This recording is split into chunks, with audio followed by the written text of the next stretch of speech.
उत्तर प्रदेश के लखनऊ में समाजवादी छात्र संघ के 3 युवाओं ने एक नेशनल रिकॉर्ड दर्ज किया है, जो लिम्का बुक रिकॉर्ड में पहले इंडियन आर्मी के पास था। अब यह रिकॉर्ड युवा समाजवादी छात्र संघ के 3 युवकों ने हासिल किया है। तीनों युवकों का कहना है कि माननीय मुख्यमंत्री अखिलेश यादव के दिशा निर्देश अनुसार हमने ये रिकॉर्ड बनाने का प्रयास किया और इस रिकॉर्ड को बनाया है। समाजवादी छात्र सभा ने माननीय मुख्यमंत्री श्री अखिलेश यादव जी की प्रेरणा से और उनके आशीर्वाद से हमारे छात्र सभा के 2 नौजवान आकाश यादव और अश्विनी सिंह ने लेह से कन्याकुमारी तक 4197 किलोमीटर की जो दूरी है वो तय करके नेशनल रिकॉर्ड बनाया है, जिसका लिम्का बुक ऑफ रिकॉर्ड में नाम दर्ज हुआ है। ये जो दूरी ये रिकॉर्ड था, इससे पहले भारतीय सेना के पास था। अब ये रिकॉर्ड हमारी समाजवादी छात्र सभा के पास है। समाजवादी छात्र सभा के 2 नौजवानों ने इस रिकॉर्ड को बनाया है और इस रिकॉर्ड को अपने नाम किया हुआ है। ये प्रेरणा हमें और ये आशीर्वाद हमें माननीय मुख्यमंत्री जी से मिला हुआ था। जो ये दूरी थी हमने तय की। आज ये लिम्का बुक ऑफ रिकॉर्ड आज समाजवादी पार्टी के पास है। इससे पहले समाजवादी जो ये रिकॉर्ड था ये भारतीय सेना के पास था। माननीय मुख्यमंत्री जी के आशीर्वाद से और प्रेरणा से ये रिकॉर्ड पूरा हुआ है। बड़ी दुर्गम रास्तों में जब समाजवादी छात्र सभा के 3 नौजवान उस यात्रा के साथ जो साइकिल ना चलाकर उनको बैकअप दे रहे थे, उनको तमाम तकलीफें हुई, उनके नाक से खून भी आया, बड़ी समस्याएं आई, लेकिन सारी समस्याओं को हम लोग भूलते हुए और बड़ी मेहनत के साथ समाजवादी छात्र सभा ने माननीय मुख्यमंत्री जी का जो सपना है, उनकी प्रेरणा है, उसको पूरा करने का काम किया। मुख्यमंत्री ने क्या आश्वासन दिया दोनों को? मुख्यमंत्री जी मुख्यमंत्री जी ने जो छात्र सभा के दोनों नौजवान हैं, उनकी थोड़ी अपनी समस्याएं, उन समस्याओं को उन्होंने रखा है। माननीय मुख्यमंत्री जी ने आश्वासन दिया है कि जो भी वो चाहते हैं वो आने वाले समय में पूरा किया जाएगा। Thank you. लखनऊ से आनंद श्रीवास्तव की रिपोर्ट। यूपी के चंदौली में रिहायशी इलाके में एक लकड़बग्घे के आ जाने से हड़कंप मच गया। ग्रामीणों की जब नजर इस लकड़बग्घे पर पड़ी तो उनके होश उड़ गए। पहले तो गांव वाले ये समझ ही नहीं पाए कि ये कौन सा जानवर है। गांव वालों ने हिम्मत जुटाकर पहले तो इसे खदेड़ना शुरू किया, लेकिन लकड़बग्घा गांव के बाहर सड़क की पुलिया पे जा छुपा। ग्रामीणों ने पुलिया में छुपे लकड़बग्घे को चारों तरफ से घेर लिया और वन विभाग को सूचना दी। ग्रामीणों की सूचना पाकर वन विभाग की टीम मौके पर पहुंची और पिंजरा लगाकर 4 घंटे की कड़ी मशक्कत के बाद इस जानवर को काबू किया गया। इस दौरान लकड़बग्घे ने हमला कर वन विभाग के कर्मचारी को भी मामूली सा जख्मी कर दिया। ये हमारे यहाँ एक गांव है बराम में सुबह 9 बजे देखा गया था और सूचना आई कि एक तेंदुआ जो है वहाँ घुस गया है गांव में। गांव के लोग उसको हल्ला गुल्ला करके दौड़ाए थे। तो हम लोग जैसे ही पहुँचे तो वो एक पुलिया में घुस गया था, समता पुलिया के पास। तो पुलिया दोनों तरफ से जो है तख्त लगा करके और उसको बंद करा दिया गया। वन विभाग को सूचना दी गई थी। वन विभाग की टीम आई, पिंजरा लेकर के उसको अपने कब्जे में लिया और वो पिंजरा बंद होने के बाद पता चला कि वो सफ़ेद धारीदार प्रजाति का जो है लकड़बग्घा है और वन विभाग के लोग ले गए हैं उसको। क्या माहौल काफ़ी भीड़ हो गई थी। अब चूँकि तेंदुआ की सूचना थी इसलिए भीड़ काफ़ी हो गई थी, लेकिन वो लकड़बग्घा निकला उसका। अभी सुबह में हमने 7 बजे के करीब शिवपुर गांव में एक लकड़बग्घा को हमने देखा। ठीक है, वहां से सब आदमी इकट्ठा हुए और उनको दौड़ाने लगे। जहां से भागते भागते उसने बंगालीपुर से वहीं से गुम हो गया और उसने बराम के तरफ गया। बराम के निवासी उसे दौड़ाकर लाए। एक पुल था जो समदा पुल के सामने पड़ता है, जहाँ पे थाना है, वहीं पे आया, उसी में घुस गया।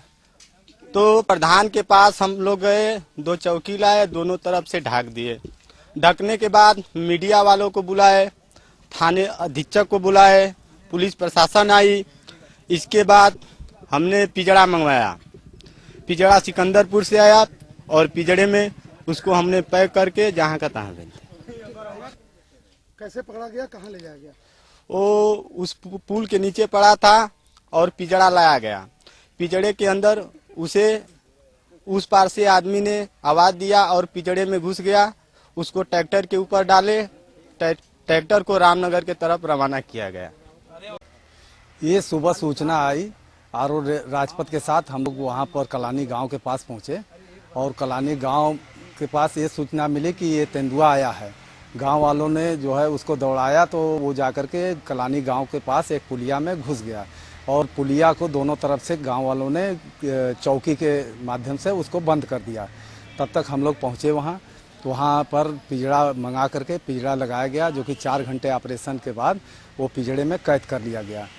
पिंजड़े को बंद करते समय जो है हमको उसके दांत से जो है यहाँ खरोच लग गया है, और उसको लिया करके फिर हम लोग ले जा करके सेंचुरी एरिया में जंगल में छोड़ेंगे। ये है लकड़बग्घा है, हाइना। चंदौली से अब्दुल बारी की रिपोर्ट।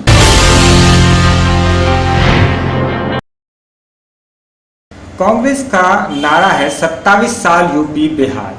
इस नारे के साथ कांग्रेस ने एक रथ यात्रा निकाली जो उत्तर प्रदेश के हर जिले से होकर गुजरेगी। इसी क्रम में मऊ जिले में ये यात्रा आज पहुंची, जिसकी अध्यक्षता कांग्रेस प्रदेश अध्यक्ष राज बब्बर ने की। वहीं कांग्रेस के कई नेता सलमान खुर्शीद, गुलाम नबी आजाद, पीएल पुनिया और प्रमोद तिवारी जैसे कई दिग्गज नेता मौजूद रहे। मऊ जिले में कांग्रेस नेताओं ने इस रैली का स्वागत बड़े जोरदार तरीके से किया, लेकिन इसकी तैयारी पर कुदरत की मार इस तरह पड़ी कि जोरदार बारिश ने पूरी रैली पर पानी फेर दिया। राज बब्बर अपनी गाड़ी से उतरे और अंबेडकर प्रतिमा पर माल्यार्पण करने पहुंचे। कार्यकर्ताओं द्वारा राज बब्बर को माला पहनाकर उनका स्वागत किया गया। के बारे में हमें कुछ कहने की जरूरत नहीं, आप अपने दिल को टटोल कर देखिए, आपको नजर आएगा कि 27 साल में जात बिरादरी की राजनीति हुई है।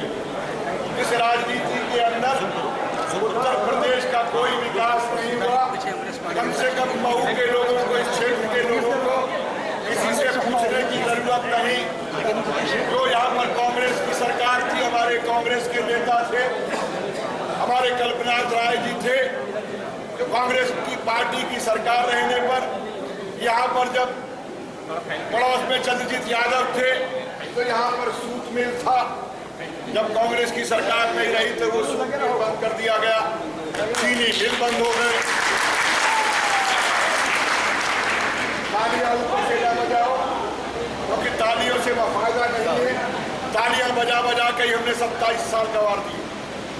अब बात को मजबूती से समझ लो और पकड़ लो कि अगर आपको इस प्रदेश का विकास चाहिए तो किसी जात से, किसी बिरादरी से, किसी धर्म से या किसी मजहब से आप चुनाव जिताते रहे हो, आपको मिला क्या क्या? हिंदू को क्या मिला, मुसलमान को क्या मिला, ठाकुर साहब को क्या मिला, ब्राह्मण साहब को क्या मिला, यादव जी को क्या मिला, राय जी को क्या मिला, किसी दलित को क्या मिला, पिछड़े को क्या मिला, अगड़े को क्या मिला? अगर इन तमाम चीजों को आप सामने रखोगे तो आपको अपने आप नजर आएगा।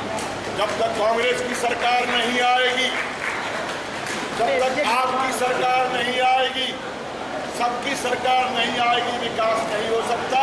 मैं चाहूंगा कि पीएल पुनिया साहब इस पर ज्यादा गौर से आपको समझाए। तिवारी जी, आपको मऊ से आसिफ रिजवी की रिपोर्ट।